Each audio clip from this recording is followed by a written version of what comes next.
Muy buenas a todos, gente, ¿qué tal? Por acá con un nuevo video para el canal, y el día de hoy vamos a continuar nuestra aventura en Malaz, el libro de los caídos. En particular, en este video ya vamos con la segunda parte del capítulo número 16. Y como siempre, no me voy a enredar mucho más con la introducción y ya vamos directamente con el video. No es hasta un par de días después de su encuentro con el Tisteandi y los sucesos ocurridos en el interior de la espada que el capitán Paran comprende que Reik no lo ha tomado por un soldado de Malaz. De otro modo, estaría muerto. Los descuidos lo protegen. Su asesino en Pale debió haberse asegurado de su muerte. Y ahora resulta que el propio hijo de la oscuridad, al salvarlo de las fauces de los mástines, también lo ha dejado marchar. ¿Existe una relación en todo aquello? Lo cierto es que huele a la legua a Opón, aunque también Paran no duda de la aseveración de Reik respecto al tema de que ya no es la herramienta del dios en cuestión. En tal caso, ¿su suerte depende de la espada? Por su propio bien, desea que no sea así. Ya no recorre la senda del imperio de Malaz. Ha caminado por ese camino ensangrentado y traicionero demasiado tiempo, y no volverá a hacerlo, jamás. Ante él se erige la tarea de salvar el pellejo de Whiskey Jack y de los otros miembros del pelotón, y para lograrlo está dispuesto a dar su propia vida, y no lo hará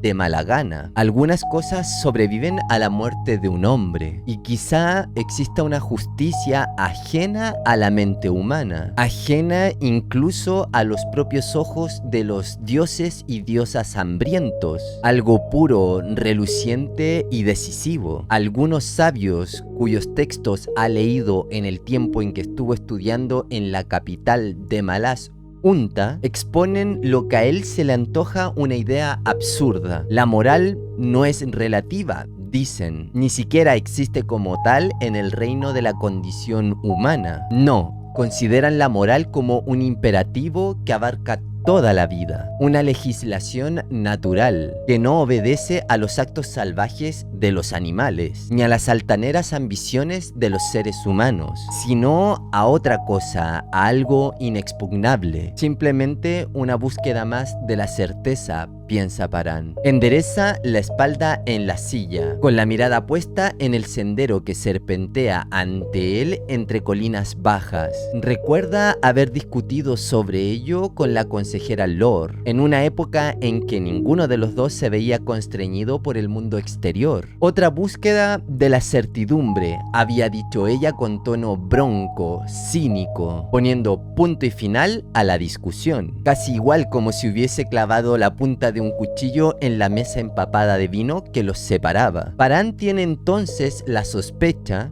que mantiene a día de hoy, de que para que tales palabras sean pronunciadas por una mujer que es apenas mayor que él, no deben más que imitar a las de la propia emperatriz Lassen. No obstante, Lassen tiene derecho a ellas. Lore no, en opinión de Paran. Si hay alguien que tiene derecho a hacer esa gala de cinismo, esa es la emperatriz Lassen del imperio de Malaz. Está claro que la consejera ha hecho de sí misma una extensión de la emperatriz, pero ¿a qué precio? En una ocasión es capaz de ver a la joven que se oculta tras la máscara de la consejera. Es cuando la ve observar un camino alfombrado de cadáveres de soldados, intentando buscar cómo sortearlos. Lore, la joven pálida y asustada, asoma por un momento en aquel instante. Paran no recuerda qué es lo que motiva el regreso de la máscara. Probablemente algo que dice, algún comentario que hace también para representar el papel de un duro soldado. Paran suspira. Demasiados reproches, demasiadas oportunidades perdidas, y con cada una que pasa, menos humano nos volvemos. y más nos hundimos en la pesadilla del poder. ¿Es irrecuperable su vida? Quiere hallar una respuesta a esa pregunta. Repara en que hay movimiento al sur. Se está formando una nube de polvo lejos, al frente. Tira de las riendas para que la montura cabalgue a poniente. Al cabo de unos instantes vuelve a tirar las riendas. Una nube de polvo también aparece en esa dirección. Maldice entre dientes y se acerca a la cresta de una pendiente cercana. Polvo,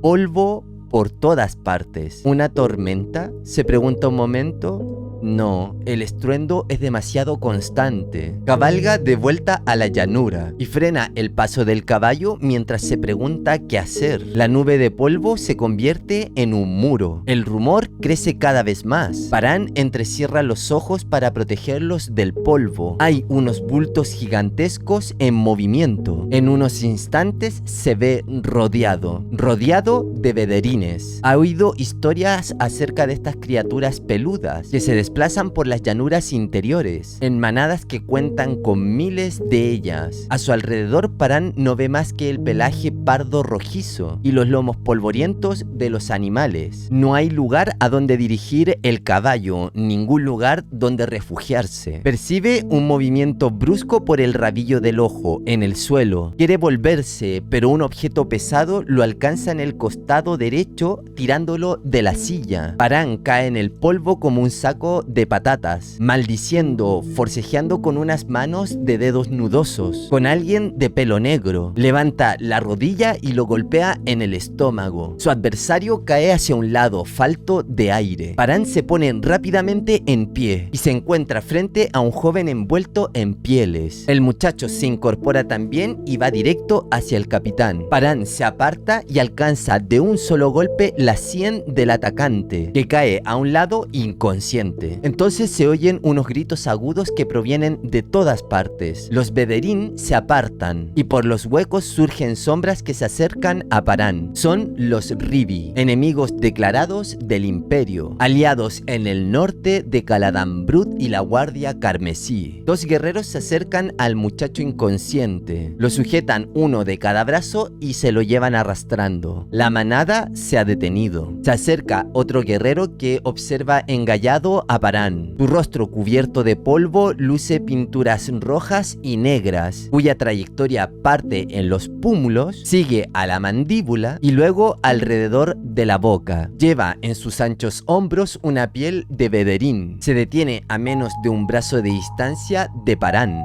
y agarra con los dedos la empuñadura de Azar. Paran aparta la mano. El Ribi sonríe y luego se aleja de él. Este lanza un grito agudo, ululante. Surgen más Ribi por entre los bederín, armados con lanzas en una mano. Los dos Ribis que se habían llevado al muchacho inconsciente vuelven para unirse al guerrero, el que le dirige unas palabras al de la izquierda. Este da un paso hacia Paran. Antes de que el capitán pueda reaccionar, le golpea con la pierna en el costado y hunde el hombro en su pecho. El guerrero cae sobre él. Paran siente el frío tacto de la hoja de un cuchillo en la mandíbula cuando le cortan la correa del yelmo. Se lo quitan de la cabeza y siente entonces el tacto de los dedos que se crispan alrededor de un puñado de cabello. Paran se pone en pie. Ya ha tenido suficiente. Una cosa es morir y otra cosa muy distinta es hacerlo sin dignidad. Al tirar el Ribi hacia atrás de su cabello, Paran tantea las piernas del guerrero, le agarra los testículos y aprieta con fuerza. El guerrero lanza un grito y suelta el pelo de Paran. Aparece de nuevo el cuchillo cerca del rostro del capitán. Cae hacia un lado y con la mano libre atrapa la muñeca que dirige el cuchillo. De nuevo cierra con fuerza la otra mano. El Ribi grita y Paran lo suelta. Da vuelta sobre sí mismo y con el hombro protegido por la hombrera de la armadura, golpea al otro que viene en la cara. La sangre salpica como lluvia en el polvo. El guerrero trastabilla y finalmente cae al suelo. Alguien le golpea la sien a Paran con el poste de una lanza. Se vuelve por la fuerza del golpe. Una segunda lanza lo alcanza en la cadera, con tal fuerza que parece la coz de un caballo. Paran tiene la impresión de que su pie izquierdo está clavado al suelo. El capitán desenvaina a Zar. Casi pierde el arma cuando estalla un zumbido. La levanta y de nuevo la siente temblar. Medio cegado por el dolor, el sudor y el polvo, Paran tira el cuerpo hacia atrás y con ambas manos en la empuñadura se pone en guardia. La hoja de la espada vuelve a temblar, pero la mantiene agarrada con fuerza. Se hace el silencio. Entre jadeos, pestañeando, Paran levanta la barbilla y mira a su alrededor. Los Rivi lo rodean. Nadie se mueve. Sus ojos oscuros lo miran fijamente. Paran clava sus ojos en el arma y luego, antes de volver a posar sus ojos nuevamente en Azar, mira a su alrededor a los guerreros. De la hoja de la espada surgen 3 puntas de lanza, como si fueran hojas de un árbol, todas con la punta partida en 2. Las astas han desaparecido. Solo unas astillas de madera blanca asoman de las puntas de la lanza. El pie que tiene clavado al suelo. Alguien ha atravesado la bota con una lanza, pero la ancha hoja de acero se ha arrugado hasta hundirse plana sobre el pie. Está rodeado de madera astillada. Tampoco lo han herido en la cadera, aunque la vaina de Azar muestra una pequeña muesca. El guerrero Rivi, a quien le ha aplastado la cara, yace inmóvil más o menos a un pie de distancia. El capitán ve que su montura y los caballos de carga están incolumes y no se han movido un ápice. Los otros Rivi han retrocedido. Abren el cerco cuando una pequeña figura se acerca al capitán. Es una niña. Tiene apenas 5 años. Los guerreros se apartan de ella de un modo que parece reverencial o temeroso, o puede que una mezcla de ambos. Lleva una piel de antílope atada con cuerda a la cintura y camina descalza. Tiene un aire familiar, el modo de andar, la pose al plantarse ante él, algo quizá en los párpados. El hecho es que Paran se siente incómodo. La niña se detiene a mirarlo y en su carita redonda lentamente se produce el fruncimiento de ceño, que define en ese momento la expresión del propio Paran. La niña levanta una mano hacia él como si quisiera tocarlo y luego la baja. El capitán siente que no puede apartar los ojos de la niña. ¿Acaso te conozco? Siguen en silencio cuando una anciana sale del corro y se acerca a la niña, en cuyo hombro apoya una mano arrugada. Parece cansada, irritada también cuando ésta observa al capitán. La niña le dice algo en la lengua rápida y musical de los Rivi, y lo hace en un tono sorprendentemente grave para ser tan joven. La anciana se cruza de brazos y la niña vuelve a hablar en tono insistente. Entonces la anciana se dirige a Paran en lengua Daru. 5 lanzas aseguraron que eras nuestro enemigo. Hace una pausa y continúa. 5 lanzas se equivocaron. Yo vi que eran muchas más, dice Paran con un tono un poco cínico. Así es. Y el dios que favorece tu espada no cuenta aquí con seguidores, le responde la anciana. Pues acabemos de una vez, gruñe Paran. Ya estoy cansado de este juego. La niña interviene en un tono imperioso, que suena como hierro rascando la piedra. La anciana se vuelve a ella con visible expresión de sorpresa. La niña continúa hablando, parece dar explicaciones. La anciana escucha y luego vuelve su mirada oscura y febril hacia Paran. Vienes de Malaz, le dice esta, y los de Malaz han escogido tener por enemigo a los Rivi. ¿Compartes esa elección?, le pregunta. Y que sepas que sé reconocer una mentira cuando la escucho, muchacho. Soy de Malaz por nacimiento, responde Paran. No tengo interés por tener de enemigo a los Rivi. Preferiría no tener ningún enemigo. La anciana pestañea. La niña te ofrece palabras para aliviar tu pena, soldado. ¿Qué quieres decir? Que vivirás. Paran no acaba de confiar en ese giro de la fortuna. ¿Y qué palabras tiene para ofrecerme la niña si nunca antes la había visto? Tampoco ella a ti. No obstante, se conocen, le dice la anciana. No nos conocemos. La mirada de la anciana adquiere un matiz duro. ¿Escucharás o no sus palabras? Te ofrece un regalo. ¿Lo arrojarás a sus pies? No, supongo que no, responde él muy incómodo. La niña dice que no tienes por qué afligirte. La mujer que conociste no ha cruzado el arco de las puertas de la muerte. Viajó más allá de las tierras que puedes ver, más allá del espíritu y los sentidos mortales. Ahora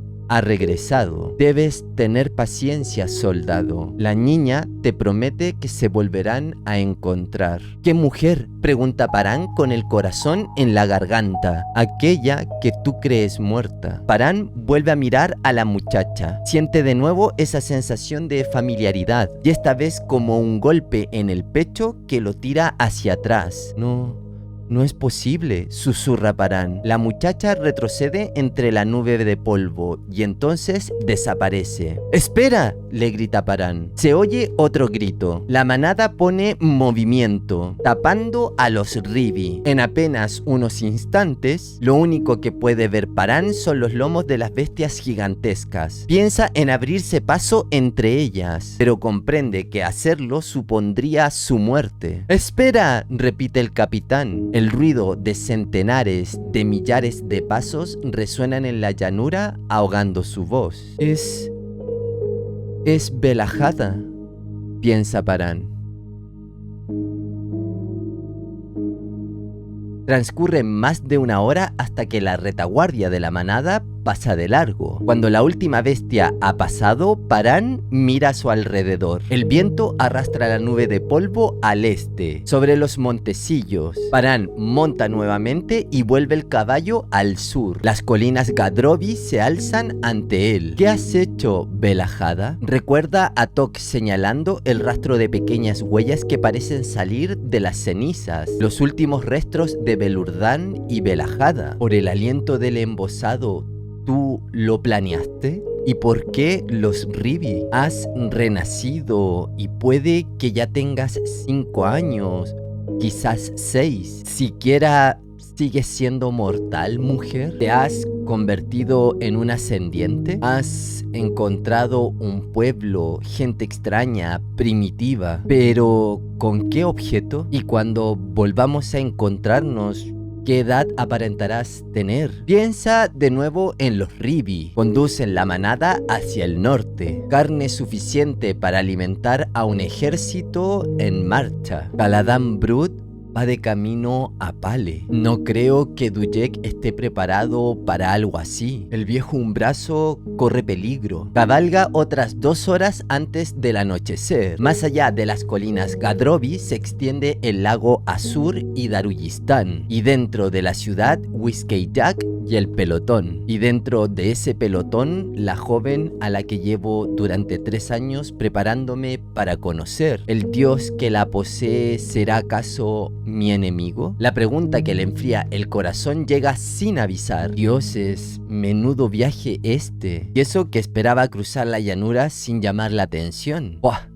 ¡Qué tontería! Los sabios y magos escriben constantemente acerca de convergencias entre montañas. Y diría que me encuentro en una convergencia. Una piedra imán que atrae a los ascendientes. Que los atrae para ponerlos en peligro, de hecho. Mi espada zar responde a esas 5 lanzas, a pesar del modo en que traté a uno de los mellizos. ¿Cómo explicarlo? Lo cierto es que mi causa es solo mía, no de la consejera ni del imperio. Dije que preferiría no tener enemigos, y esa anciana vio la verdad en mis palabras. Por tanto, según parece, son verdad. Sorpresa tras sorpresa ganó Esparán. Sigue cabalgando a ver qué más encuentras en tu camino.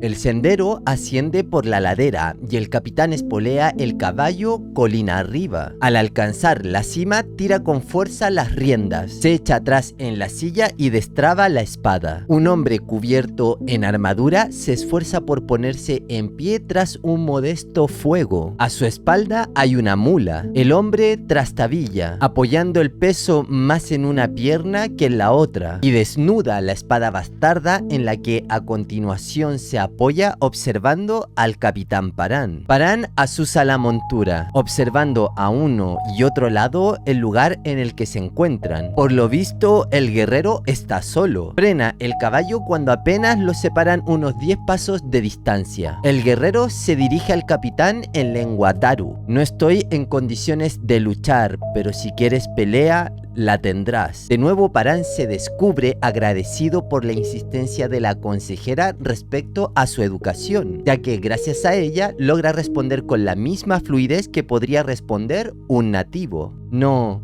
he perdido el hábito. Aguarda inclinado hacia adelante en la silla y luego sonríe al observar la mula. ¿Es una mula de guerra? El otro suelta una risotada. Ya, estoy convencido de que cree serlo, responde este más relajado. Tengo comida de sobra, viajero, si tienes algo de gaseosa. El capitán desmonta. Me llamo Parán, dice mientras toma asiento al lado del fuego. El otro también se acomoda con el fuego entre ambos. Me llamo Col, dice este mientras estira la pierna vendada para luego agregar: ¿vienes del norte? De Genavaris. Hace poco pasé un tiempo en Pale. Ya, tienes pinta de mercenario, de oficial. He oído que aquello fue un infierno. Llegué un poco tarde, admite Parán. Muchos escombros y cadáveres, y por eso me inclino a creer lo que cuentan. Titubea un momento antes de continuar. Corría un rumor en Pale. Decían que Engendro de Luna se encuentra ahora en Daruyistán.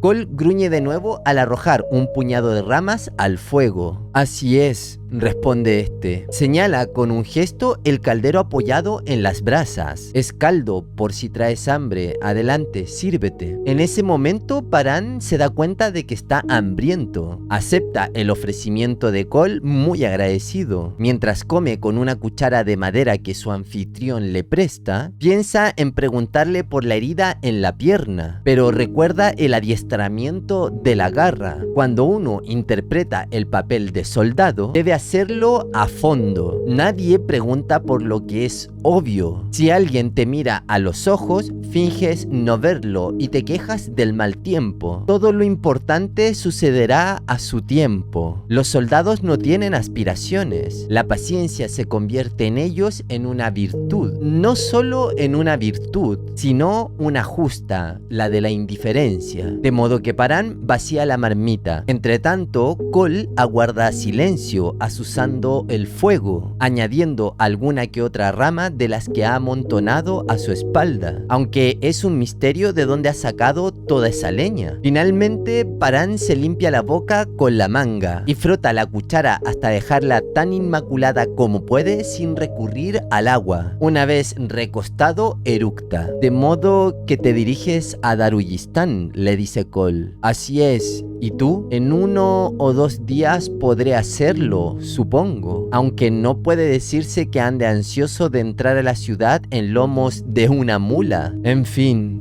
dice Parán mirando a poniente. Está a punto de ponerse el sol. ¿Te importa si acampo aquí? No, en absoluto, le responde Col. El capitán se levanta para atender a los caballos. Piensa en demorarse 1 o 2 días hasta que aquel tipo se recupere un poco y prestarle luego un caballo. Sería ventajoso entrar en la ciudad acompañado por uno de sus habitantes. Él podría darle algunas indicaciones, incluso buscarle algún lugar en donde poder alojarse unos días. Y no solo eso, averiguaría muchas cosas entre tanto. ¿Resultaría crucial ese día de retraso? Quizá, pero en ese momento parece valer la pena. Ata los caballos cerca de la mula y luego lleva la alforja junto al fuego. He estado dándole vueltas a tu problema, dice Parán al dejar las alforjas en el suelo y recostarse luego en ellas. Cabalgaré contigo y así podrás usar mi otro caballo. Cole lo mira con cierta desconfianza. Una oferta generosa, dice Cole. Al reparar en la suspicacia con la que Cole ha acogido la idea, Paran prosigue. A los caballos no les vendrá nada mal un día más de descanso, por mencionar un motivo de peso. Además, nunca he estado en Darujistán, de modo que a cambio de lo que tú consideras generosidad, te abrumaré a preguntas y más preguntas durante los próximos 2 días. Después solo recupero mi caballo y cada uno por su lado, de modo que si hay alguien que acá saldrá ganando, diría que soy yo. Mejor te aviso ahora, Paran, de que no soy muy hablador. Correré el riesgo, le responde Paran. Cole considera la oferta unos instantes. Diablos, dice Cole. Estaría loco si la rechazara. No pareces de esos que andan por ahí apuñalando a otros por la espalda. No conozco tu historia, Paran. Si hay algo que quieras reservarte, es asunto tuyo. Pero eso no me impedirá hacerte preguntas. Dependerá de ti si me dices la verdad o no. Bueno, diría que eso es mutuo, ¿no? Le responde Paran. En fin, ¿quieres que te resuma mi historia? Estupendo, acá va Cole. Soy un desertor del ejército de Malaz, en cuyas filas serví como capitán. También he trabajado estrechamente con la garra. Y si vuelvo la vista atrás, te diré que ahí empezaron mis problemas. En fin, lo hecho está. Ah, sí, una cosa más. Quienes se me acercan suelen terminar muertos, piensa Paran. Cole guarda silencio unos momentos mientras en sus ojos danza la luz del fuego. Tan desnuda me presentas la verdad que más bien me planteas un desafío, ¿no crees? Cole contempla el fuego y luego se echa hacia atrás apoyando los codos y presenta el rostro a las estrellas que comienzan a aparecer en el firmamento. Pertenecía a la nobleza de Darujistán, último hijo de una poderosa familia. Mi matrimonio estaba decidido, pero me enamoré de otra, de una mujer ambiciosa, aunque en ese momento yo no supe verlo. De hecho, era una zorra, pero mientras que a las demás zorras que he conocido las he visto venir de lejos, esta se comportó de un modo tan retorcido como quepa imaginar. En fin, continúa Cole. El caso es que renuncié a mi compromiso y anulé el matrimonio acordado. Creo que mi boda con Aistal acabó con mi padre. Así se llamaba aquella zorra entonces, aunque ahora se ha cambiado el nombre. No tardó mucho. Aún no estoy del todo seguro de los detalles, de cuántos hombres se llevó a la cama como pago por su influencia, ni cómo lo logró. Lo único que sé es que un día me desperté sin título y sin el apellido de mi familia. La mansión pasó a considerarse de su propiedad, igual que todo el dinero. Todo era suyo y ya no me necesitaba. Entre ambos, las llamas muerden la madera. Paran no dice nada. Tiene la sensación de que la historia de aquel hombre no termina ahí y que en esos momentos hace un esfuerzo por reunir los detalles. Esa no fue la peor de las traiciones, Paran. Prosigue Cole, finalmente mirando a Paran a los ojos. Oh, no. Sucedió cuando abandoné. No podía luchar contra ella, y eso que pude haber ganado. Cole aprieta la mandíbula, único indicio de la angustia que escapa al control de sí mismo. Entonces reanuda el relato con voz neutra, hueca. Las amistades que conocía desde hacía décadas me rechazaron. Había muerto para todos. Decidieron no escucharme. Pasaban de largo. Ni siquiera acudían a la puerta de sus mansiones cuando los visitaba.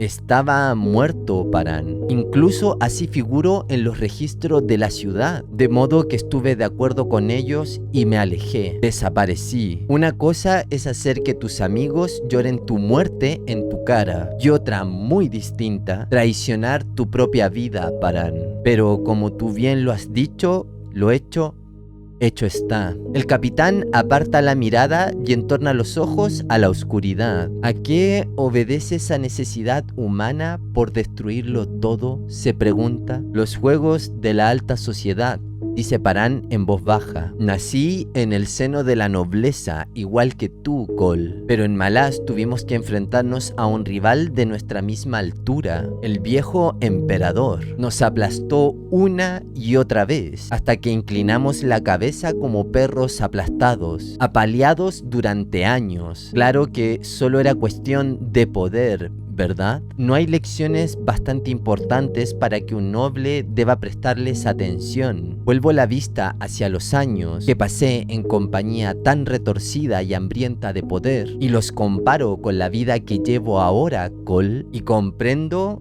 que aquello no era vida. Paran guarda silencio un momento. Luego una lenta sonrisa se forma en su boca y mira a Cole. Desde que me alejé del imperio de Malaz y corté de una vez por todas los dudosos privilegios de mi sangre noble, que diantres, jamás me he sentido tan vivo. Antes no tenía una vida, solo la pálida sombra de lo que por fin he encontrado. ¿Acaso es esa verdad tan pavorosa para que la rehuyamos con tanto encono? No soy el tipo más inteligente del mundo, Paran, y tus reflexiones son demasiado profundas para mí, pero si te he entendido bien, ahí estás, sentado ante un tipo cojo como yo que no sabe ni quién es, diciéndole que estás más vivo que nunca, más vivo en este momento, tanto como puedes estarlo, y que fuera lo que dejaste atrás, no era una vida.